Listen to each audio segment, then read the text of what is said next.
आणि आता 5च्या 5 बातम्यांना सुरुवात करूया। नांदेडमधून आहे। नांदेड जिल्ह्यातील लोहा नगर परिषदेत भाजपनं एकाच घरातील 6 जणांना उमेदवारी दिलेली आहे। भाजपमध्ये घराणेशाही नको हे आपण पंतप्रधानांच्या भाषणातून अनेकदा ऐकलंय, पण त्याच भाजपनं लोहा नगर परिषदेसाठी नगरपालिकेसाठी एकाच घरातील 6 उमेदवारांना विविध प्रभागातून उमेदवारी दिली आहे। आगामी निवडणुकीतही त्यांच्याच घरातील 4 सदस्य निवडणूक लढण्याची शक्यता आहे। मग ही घराणेशाही नाही का असा सवाल स्थानिक राजकीय वर्तुळात उपस्थित केला जातोय।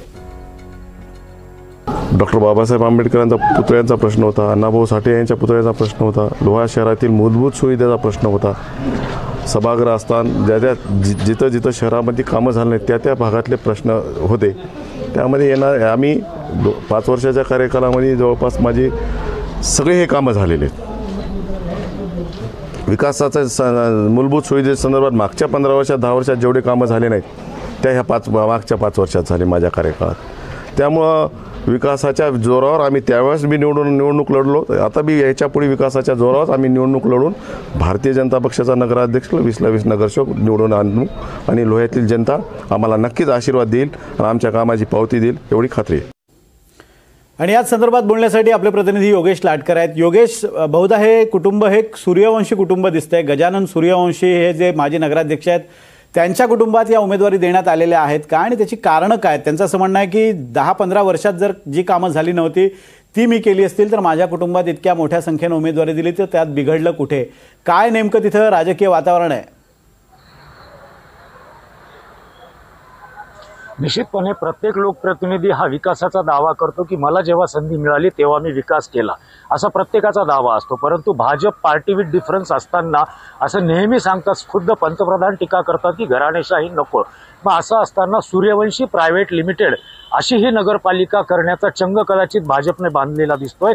कारण सूर्यवंशी आडनावाचे त्यांच्या परिवारातले, थेट परिवारातले म्हणजे स्वतः गजानन सूर्यवंशी, त्यांची पत्नी, त्यांचा भाऊ, त्यांची भाऊजे या चौघांना तिकीट दिलेलं आहे। तर त्यांच्या भाच्याला आणि त्याच्या पत्नीला देखील तिकीट दिलेलं आहे। याही पुढे जाऊन अन्य जे 3 उमेदवार आहेत, जे तिघेही कॉन्ट्रॅक्टर आहेत, हे गजानन सूर्यवंशी यांच्या अत्यंत नजीकचे आणि मर्जीतले मानले जातात।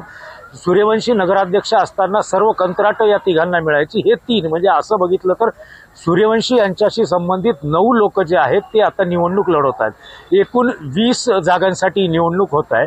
20 पैकी 9 जण जर सूर्यवंशी गटाचे असतील तर निश्चितपणे याला लोहा नगरपालिका म्हणायचं का सूर्यवंशी नगरपालिका म्हणायचं असा प्रश्न इथं उपस्थित होतोय। आता जसं सूर्यवंशी म्हणाले की आम्ही सगळा विकास केलेला आहे, परंतु लोहा शहरामध्ये जेव्हा कुठलाही व्यक्ती प्रवेश करतो तेव्हा त्या गावामध्ये जाण्यासाठी आपल्याला एक लाईट मोटर व्हेकल अर्थात कुठलीही कार आपल्याला आतमध्ये नेता येत नाही, अशी परिस्थिती मागच्या 45 वर्षापासून आहे की जिथं मोटरसायकलवरती तुम्हाला कम्फर्टेबली जाऊ शकतं परंतु कार त्या गावामध्ये जाऊ शकत नाही। क वर्गाची नगरपालिका आहे ती आणि त्या ठिकाणी हे म्हणतात की विकास केला। विकास म्हणजे नेमकी काय ही परिभाषा देखील एकदा स्पष्ट होणं गरजेचं आहे।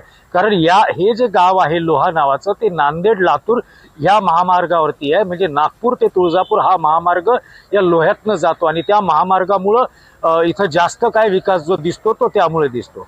परंतु इथं विकासाला अजून खूप मोठ्या प्रमाणात स्कोप आहे आणि केवळ म्हणजे ज्यावेळी इथले तालुकाध्यक्ष जे आहेत एकनाथ पवार त्यांच्याशी NDTVने बातचीत केली तेव्हा त्यांनी सांगितलं की ठीक आहे आम्ही एका घरात तिकीट दिले परंतु कार्यकर्त्यांची तक्रार नाहीये, म्हणजे कार्यकर्त्यांची तक्रार नाही म्हणून हे ऍडजस्ट करून घ्यायचं अशीच काहीची स्थिती दिसते। मग पंतप्रधान एकीकडे जेव्हा म्हणतात की मैं परिवारवाद को बढ़ावा नहीं दूंगा आणि मग इकडे हे काय होतंय। आता दुसरी एक हास्यास्पद गोष्ट अशी आहे की अजितदादा गट हा तिथं यांचा प्रमुख विरोधक आहे। प्रताप पाटील चिखलीकर हे स्थानिक आमदार आहेत, त्यांचा मुलगा असेल मुलगी असेल जिल्हा परिषदेला त्या दोघांना तिकीट होतं। यावेळेस त्यांचा भाचा आणि भाच्याची पत्नी यांना देखील तिकीट असण्याची शक्यता आहे। त्यामुळे भाजप त्यांच्यावरती टीका करते की ते परिवारवाद करत नाहीत का, परंतु यांच्या परिवारवादाच्या टीकेमध्ये लोह्याचा विकास कुठेतरी हरवलेला आहे। 45 वर्षात लोह्यामध्ये फार काही बदल दिसलेले नाहीयेत आणि जे बदल तिथे दिसत आहेत ते राज्य आणि केंद्र सरकारने ज्या काही केंद्राच्या योजना टाकल्यात त्याचा तो बदल आहे।